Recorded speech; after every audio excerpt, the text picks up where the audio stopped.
Agent Spotlight. Today we have one of our newer agents, Tina Liotine. So let's start off with your background. Tell us where you're from. Tell us a little bit about your background. Well, originally I'm from Boston, Massachusetts. I moved here, actually this June it's 24 years. Wow.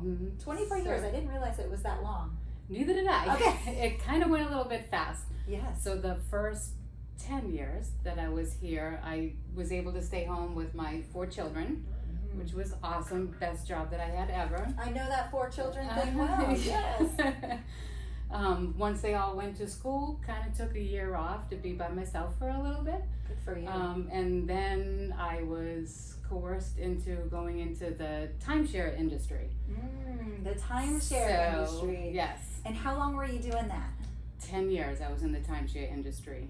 10 years. It was something that I said I'm just going to try. Is that pretty uncommon to stay in that long in that business? Very uncommon. So yes. I was considered a veteran because it's all about sales and numbers and so forth. So surviving for 10 years is a pat on the shoulder for sure. Yeah. Would you call that a high stress job? Is that a job that's pretty high stress? Very high stress, especially after the summertime when the crowds die down. We call it the chopping block. There's tons of people that gets fired, so you have to make sure your numbers, your VPG is up high and all that fun stuff. Okay, I like the lingo. I'm learning new lingo. This is great. This is great. And so I'm guessing COVID hits and we have to find a new career, or did you just decide it was time to switch over? Well, it's funny because I was thinking about it for a while because I always wanted to do that transition, but I had got divorced about 5 years ago, so it's very scary to go from one career to another because you're starting off from scratch and with my kids, so I was very nervous. And then when the COVID hit, I was watching a friend of mine and through the whole time in the Keller Williams and watching him grow and grow and grow. And I kept saying, gosh, it's inspired me to become an agent, something that I wanted to do. And then I just decided to bite the bullet and said, what better time to start during COVID than now? I have the opportunity to, so let's go for it. It's perfect. And I remember that text, actually. Jorge Trejo, who's also in our office, he texted me and said, I have someone who's fantastic. Her name is Tina. Give her a call. And I remember that first interview with you. You were scared to death, yet I felt like by the end of the call, you were ready to go. You were ready to do it and you were excited. So it was interesting watching that. I'm scared to death, no idea, to yes, let's do it. Yep. You remember? I absolutely remember. Yeah, which I think is fantastic because it's great to be a little bit nervous. I mean, it's brand new. You're going to be learning all kinds of things, yet you're used to the conversations and the sales world, which is great. And what happened, of course, is in your first year, you had a ton of success. So I want to kind of talk about that a little bit. What would you say was the toughest thing, making that transition from, going from timeshare into residential sales? What was the toughest thing that you would say happened through that? Building relationships. Because being in timeshare, I was used to, you have one person sitting in front of me, you have 60 to 90 minutes, and then that's it. You're done, it's finished. This is a building of relationships. So the conversations are a lot different. It's more, I feel so much more relaxed in this sales atmosphere than I do in the timeshare. Even in a tough market. And this is a tough market. And a tough market, and it's awesome because I've met a lot of people. I'm constantly learning. Love Keller Williams. It's definitely, I chose this office because of all the team players here. Timeshare, it's a little bit cutthroat. Nobody's really your friend. But in here, everybody's willing to help you out. Because this one person said to me, Ray Lopez actually said, there's plenty of money for everybody out there. And when he said that, I was like, you're right. Yeah.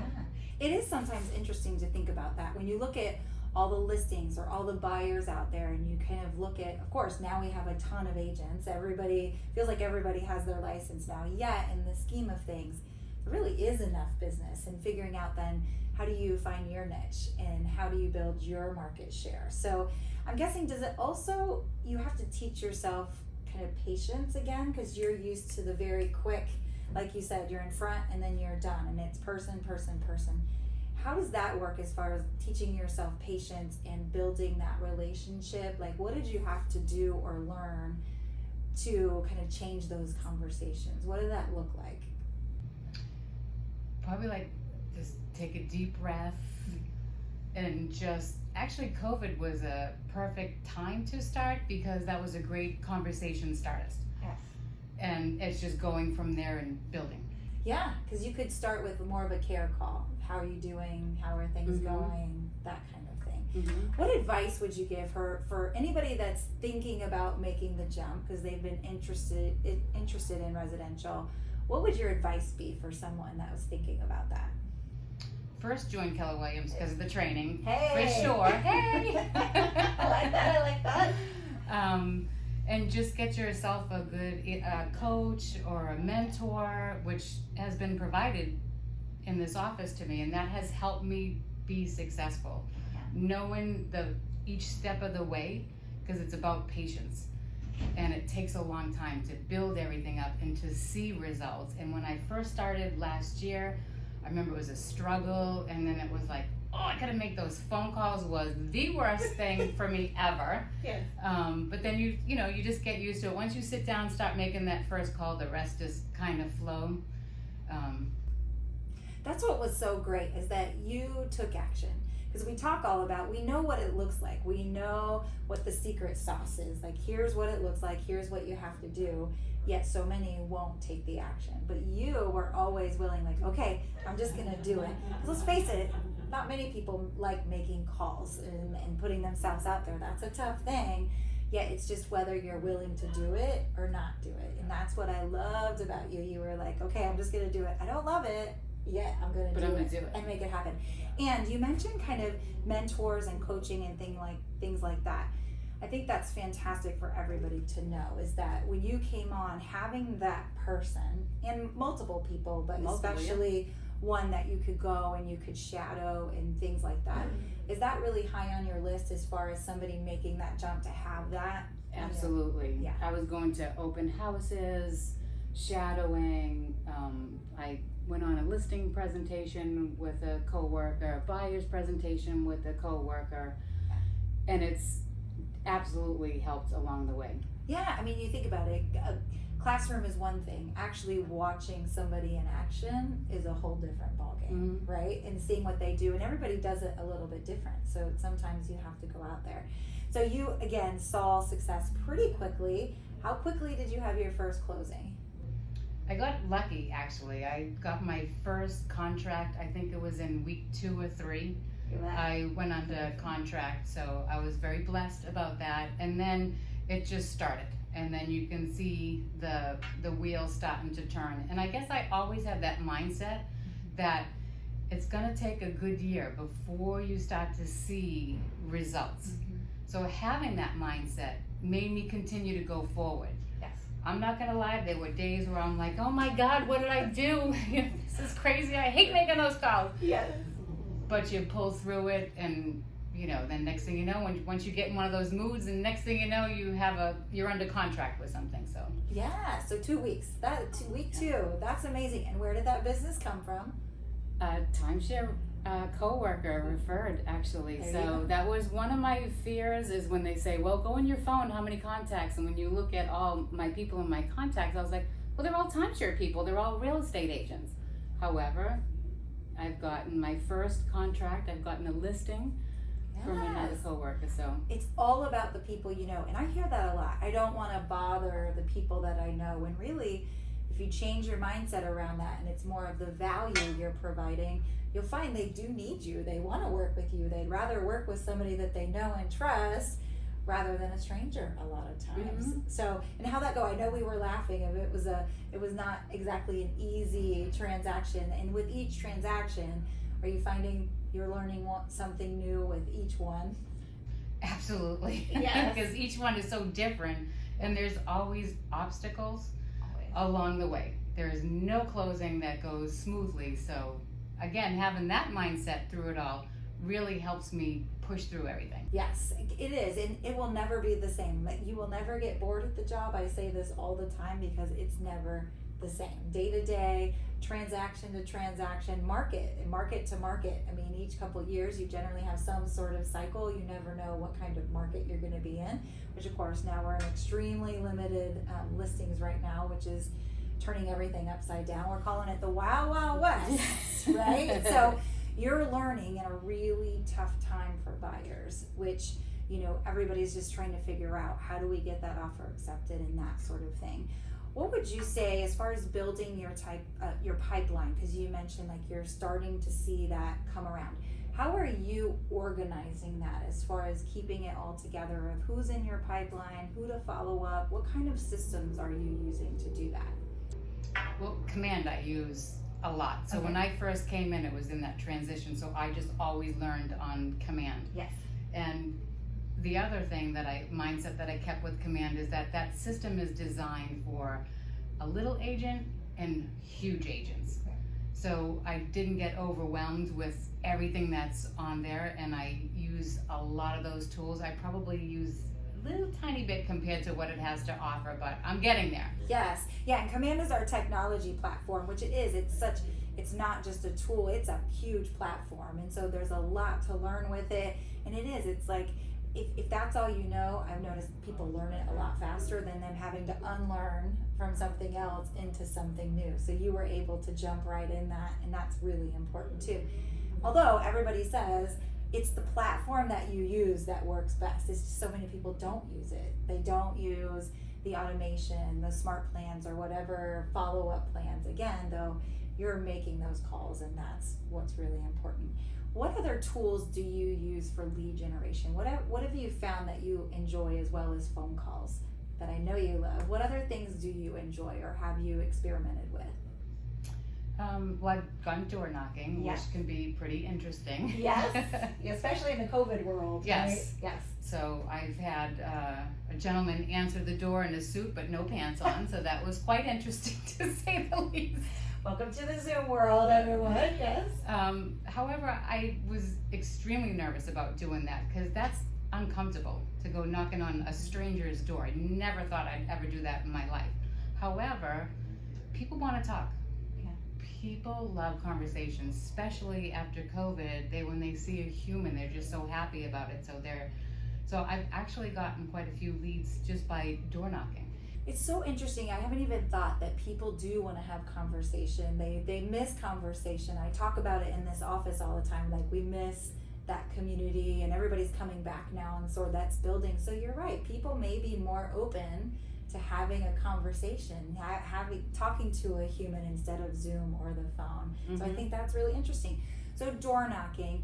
Are you going by yourself? Are you going with somebody? What's that look like, and how do you prepare for that? I do always go with other people. Yes. Yeah. Yes. So I do go with a couple other co-workers. I'll go on one side of the street, that they go on the other side of the street, and we always keep an eye on each other. So much better and more fun because you get to tell each other the stories, like the no pants guy. So yeah, that's great. And what are you saying? What are you providing community information, or what are you saying when they open the door? What's kind of that conversation look like? It depends on the neighborhood that we're going on that day. It could be because we've had a listing in there, maybe we're doing an open house, or we've had a contract on a house but that didn't get accepted and they like the neighborhood. So it's just a variety of reasons when they answer the door. I love, because you're really just providing information about the community, and most people are interested in that. They want to know what the neighbor's house sold for, or how many contracts they received or offers, because you never know who you might entice to list. So that's really important. Mm-hmm. I like that. So what would be something that you would say you feel like was the key to your success when it doesn't work for so many? What do you think made it different for you? A coach and a mentor. Okay. Because it's somebody I had to report to hold me accountable for. I do the script and role play in the morning. That's holding me accountable from 8:30 to 9, and then I'm doing my calls afterwards. So that's really kind of put me in a good schedule to keep consistent with. Well, you mentioned schedule, which I think is so important, because clearly you're still getting up at 8:30. Like you're getting up at a time just as if you were working that 8 to 5 or 9 to 5, as you still are scheduled, and you're treating it like a job. Is that kind of the way you're working it? Well, it is a job. Yes. Instead of, but, people do, they think, oh, I'm running, I can do what I want type thing, and I don't really have to go to work. Are you so time blocked that you're treating it almost as if you were in the office from a 9 to 5? Yes. Okay. Absolutely. That's and that there was a couple of times where you slip out of it, you get a little lazy because there's something on the TV, or the kids are home and they want to talk, or there's always a distraction.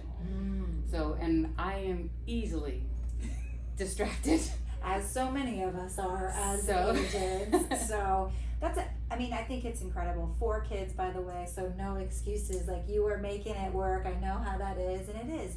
You commit, and that's what I think is fantastic. So congratulations on your success. We're like so proud of you. So good job. Yes. Thank you. All right, ready for some fun? And I know this is going to be fun. This is Rapid Fire 5. Tina does not know the questions that I'm going to ask, even though she tried.